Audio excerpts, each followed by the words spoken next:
India சுதந்திரம் அடைந்து சுமார் 70 ஆண்டுகள் ஆனாலும் இன்னும் காவல்துறையை பற்றிய புரிதல் சாதாரண குடிமக்களுக்கு குறைவாக இருக்கிறது அப்படிங்கிறது சொல்றதை விட ஒரு சரியானதாக இல்லை அப்படிங்கிறது என்னுடைய கருத்து. இப்ப இந்த புரிதல் வராததுக்கு காரணம் பல்வேறு காரணங்கள் இருக்கின்றன. அதாவது பிரிட்டிஷ் அரசாங்கத்தால் அவர்களுக்கென்று உருவாக்கப்பட்ட காவல்துறை சுதந்திரம் அடைந்த பின்பு பல்வேறு மாற்றங்களை மக்களை நோக்கி நகர்ந்து கொண்டிருந்தாலும் இன்னும் நிறைய செய்ய வேண்டியிருக்கிறது.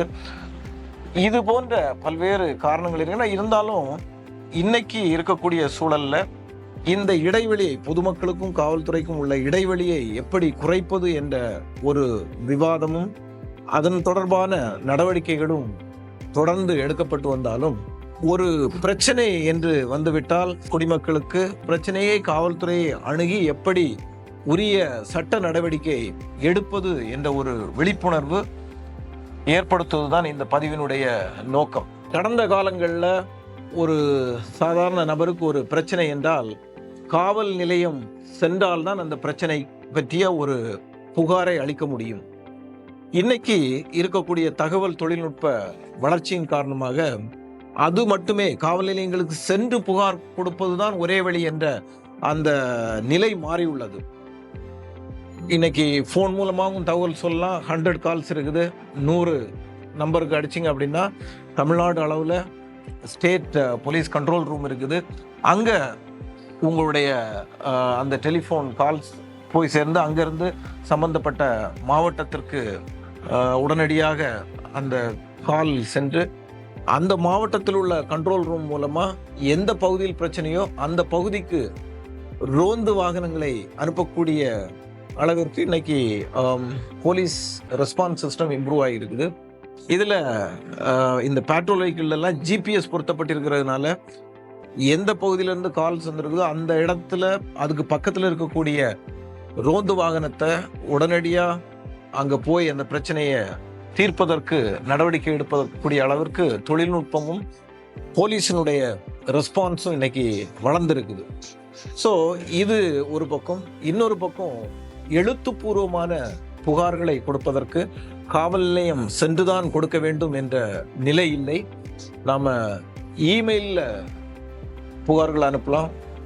அதைவிட மிகவும் எளிதான ஒரு மீடியம் என்ன அப்படின்னா தமிழ்நாடு போலீஸினுடைய வெப்சைட். தமிழ்நாடு போலீஸ் அப்படின்னு சொல்லி இன்டர்நெட்டில் டைப் பண்ணி கூகுள் பண்ணாலே அந்த வெப்சைட் அப்பியர் ஆகும். அதில் நீங்கள் கிளிக் பண்ணிங்க அப்படின்னா தமிழ்நாடு போலீஸினுடைய வெப்சைட்டுக்கு போகும்.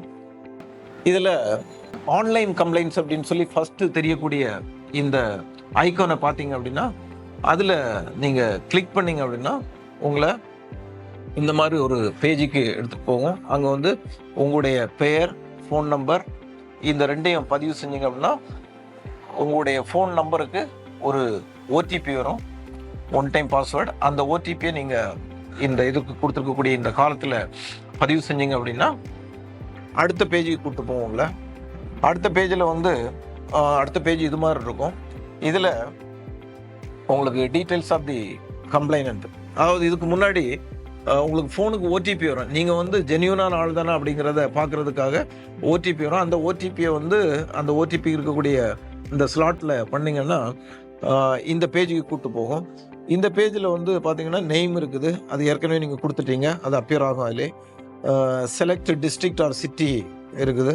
அதில் நீங்கள் உங்களுடைய ஸ்க்ரோல் டவுன் தான், அதில் கிளிக் பண்ணிங்கன்னா உங்களுடைய எந்த பகுதியில் எந்த மாவட்டத்தில் எந்த நகரத்தில் பிரச்சனையோ அதை நீங்கள் செலக்ட் பண்ணணும். ஜெண்டர் அது செலக்ட் பண்ணிங்க, டேட் ஆஃப் பர்த் செலக்ட் பண்ணிங்க. இதில் ரெட் கலரில் கொடுத்துருக்கு பாருங்கள், இது வந்து மேண்டேட்ரி, அவசியம் நீங்கள் ஃபில்அப் பண்ண வேண்டிய விஷயம். அதே போல் அட்ரஸ் இருக்குது, அட்ரஸ் எழுதுங்க. மொபைல் நம்பர் நீங்கள் ஏற்கனவே கொடுத்துட்டீங்க, அதில் தான் வந்து ஓடிபி வந்தது. இமெயில் ஐடி இருந்துன்னா கொடுங்க, இல்லைன்னா பரவாயில்ல. அடுத்து வந்து சப்ஜெக்ட்ன்ட்டு இருக்குது. இது சப்ஜெக்டில் வந்து நிறைய இருக்குது. அதாவது ஹர்ட், அடித்தல், damaging property, wordy quarrel, extortion, public nuisance, eve teasing, இது மாதிரி நிறைய டாபிக் இருக்குது.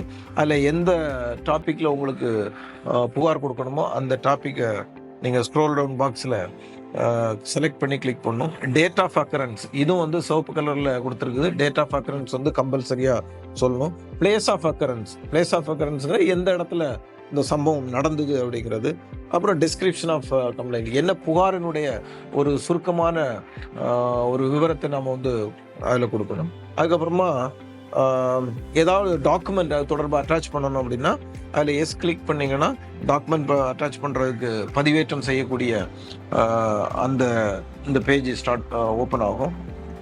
அதுக்கப்புறம் செக்யூரிட்டி கோட், அந்த காலத்தில் நீங்கள் செக்யூரிட்டி கோட் இதில் கொடுத்துருக்கிறத அப்படியே ரெஜிஸ்டர் பண்ணணும். பண்ணிட்டு ரெஜிஸ்டர் அதை கிளிக் பண்ணிங்க அப்படின்னா உங்களுக்கு வந்து ஒரு புகாரை வந்து நீங்கள் பதிவு செய்வதற்கான ஒரு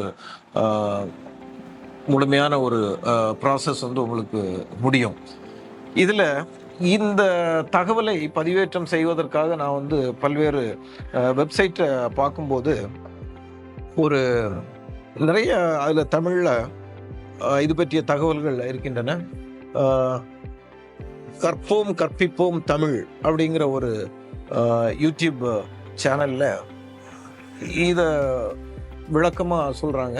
அதனால் இந்த வீடியோவை, இந்த பதிவை பார்த்துட்டு அந்த பதிவையும் தொடர்ந்து பார்த்தீங்க அப்படின்னா அதில் இந்த புகார் ஒவ்வொரு ஸ்டெப் பை ஸ்டெப்பாக எப்படி பண்ணுறது அப்படிங்கிற முழு தகவலும் இருக்குது. ஸோ அதனால் இனி வந்து உங்களுக்கு ஏதாவது புகார் இருந்ததுன்னா காவல் நிலையத்துக்கு எப்படி போகிறது அப்படிங்கிற கவலையே வேண்டாம். தமிழ்நாடு காவல்துறையினுடைய இந்த வெப்சைட்டில் ஆன்லைன் கம்ப்ளைண்ட் சிஸ்டத்தில் ரெஜிஸ்டர் பண்ணுங்கள். இது அதிகாரிகளால் தொடர்ந்து கண்காணிக்கப்படுகின்றது. இதில் எவ்வளவு புகார்கள் வந்திருக்கின்றது, இந்த புகார்களுக்கு சரியான நேரத்தில் போய் போலீஸ் அட்டன் பண்ணியிருக்கிறாங்களா, அதற்கு சரியான ஒரு தீர்வு கொடுக்கப்பட்டிருக்கின்றதா என்பதையெல்லாம் மேலதிகாரிகள் ஆய்வு செய்கிறாங்க. அதனால் உங்களுடைய புகார் சரியாக விசாரிப்பதற்கும் அதற்கு முறையான தீர்வு கிடைப்பதற்கும் வாய்ப்பு இருக்கின்றது. அதனால் பொதுமக்கள் எப்படி காவல் நிலையங்களுக்கு போகிறது அப்படிங்கிற தயக்கம் வேண்டாம். டிஜிட்டலாகவே உங்களுடைய கம்ப்ளைண்ட் ரெஜிஸ்டர் பண்ணலாம். இந்த பதிவு பயனுள்ளதாக இருந்திருக்கும்னு நினைக்கிறேன். இது போன்ற பதிவுகளை தொடர்ந்து காவல்துறை சம்பந்தப்பட்ட பொதுமக்களுக்கு உதவக்கூடிய தகவல்களை பரிமாறுவதற்காக இந்த பதிவுகளை தொடர்ந்து பாருங்கள்.